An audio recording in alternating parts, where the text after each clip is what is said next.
Once you get past that first step and you're moving again, then you can kind of pivot and start really understanding what those problems are. Do I actually have to make this decision, or is this just the decision that's been provided to me? If I don't like the answer, maybe I need to change the question. So is the question right?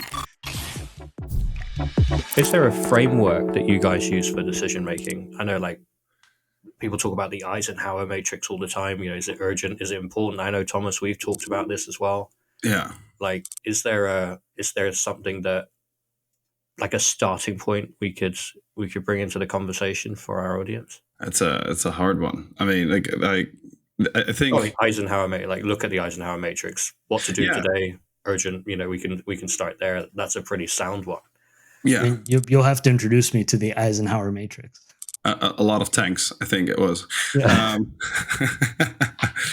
I would always say, like, coming from healthcare, right? Like, we worked with patients, with people, so I'm trained to think in risk scenarios. What is option A, B, C? What are the risks over the next 3 to 6 months? Liabilities are huge in that industry as well. Something goes wrong, it's like, yeah, exactly. It's like, all right, this guy now stands on the balcony. Did we do something wrong in the last 12 months, right? Like, it's generally not an outcome that you're... It's life or death, like, actually. Yeah. Life or death. It's not. So you're like, I'm trying to think that way.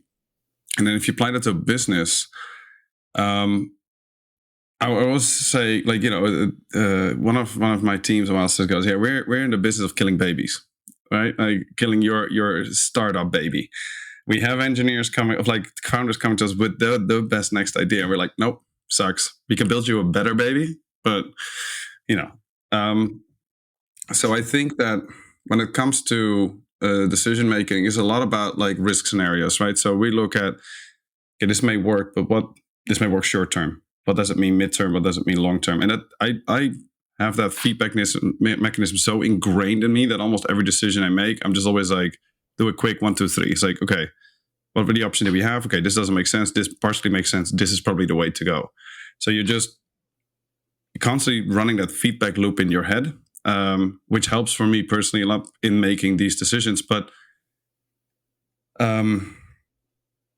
it's sometimes really hard to narrate those perspectives because you think so far ahead.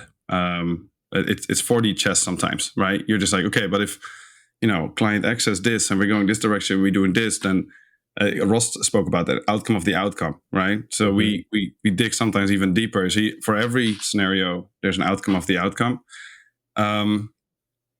That is the method that I always use, but it has limitations because it's mostly in my head because I've been trained that way, and not everybody thinks that way. But I do believe that risk thinking without being risk averse is probably the way to go, because like risks are, in my opinion, opportunity. And you just need to understand what the outcome of an opportunity can be. And sometimes that means a lot of risks, and that is fine, right? As long as you can somehow calculate a little bit of the scenarios in which way this risk is going to spread out and the opportunity is going to play out. That's how I generally roll. Like, try to, at least. Yeah, solid. I mean, go ahead, James. I was gonna say, kind of to that point, like I'm a huge fan of taking inventory, right? If I have a big decision that we got to make, right, a big pivot or something, my first step is always to take a step back and say, okay, this is more or less the decision that I have to make. The first question is always, do I actually have to make this decision, or is this just the decision that's been provided to me? If I don't like the answer, maybe I need to change the question. So is the question right? And then step 2 is, okay, what resources do I have in front of me now that I can use to try and answer this question? And if I don't have enough resources, then again, probably the wrong question, but really kind of doing a deep dive into what are my options, what's within my control, right? What can I influence?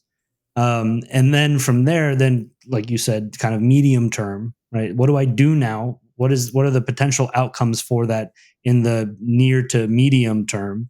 And then the last thing that I'll often consider is the long term being 3 to 5 years out. Because once you get past that first step and you're moving again, right, then you can kind of pivot and start really understanding what those problems are. What is it? Was it like stagnation through consideration or whatever it is? Like I see a lot of founders get into that. Well, I'm not going to start this project because in 5 years there might be a regulatory hurdle that I won't be able to overcome, and so it's not even worth trying. Yeah. Okay, so then why are we having this conversation, right? So the inventory helps keep me grounded and helps me to come back and say, okay, this is where I think I want to go, but this is what I have control over right now. And to a certain degree, if you don't have control over it, or if there's externalities that you can't anticipate, like, right, then you made the best decision with the information that you have. I would add to that, it's just sometimes just start doing it. Like paralysis analysis is a real big thing, right? Like you have it with engineers, you have it in finance, you have it in marketing. It's just like, yeah, but what if this?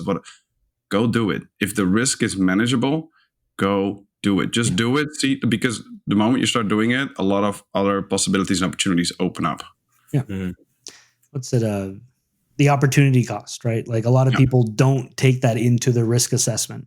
The risk of not doing anything, a lot of times outweighs by a large portion the risk of actually doing something. Yeah, and I think people often forget that if you start doing things, you fail, and that's where your learning comes in, right? So you're now like, let's say 10% smarter than you were like before you started. So anything, just do it, just get it on the road. If you decide halfway, it's like, okay, this was not the right decision. I mean, in manageable and risk assessment, obviously, right? Like if it's high risk, like make sure you think it right, but just start doing it, because sometimes you come to very new opportunities and perspectives, or you just realize, shit, this was not the right way, but at least we got this question answered, right? This is not the way. Next one. Yeah. Scariest thing for a founder is a business with no momentum. Oh, yeah. Yeah. That is, by and large, terrifying. Yeah. Yeah, so, I fully agree. Mindful of time, I'm going to add in just 2 more models. Like everyone knows this one is a SWOT, like strengths, weakness, opportunities, and threats model. Your like economics chapter 3 of the textbook. I find always super useful. Like macro. When I'm looking at stuff, it's just like, if you dive down deep into how you're supposed to put that thing together, it's really useful. Yeah, I agree. And on like project or decisions, like project management or decisions, I always use RACI, or Reiki, depending on where you're from: responsible, accountable, consulted, and informed. That's decision making amongst teams. I'm not going to go through it now, but for everyone watching this, 2 super useful models. That alongside the Eisenhower, which is more of what am I going to do today? Or like when you've got a lot on, Google the Eisenhower matrix and just use that, and you'll find clarity pretty quickly. You just got to be belligerent around deciding that you're going to commit to that. And I think we can all agree as founders, like things fall through the cracks, and I think you miss an email or a piece of communication, or you owe someone something, and sometimes things happen. You've just got to keep going. Yeah, I agree.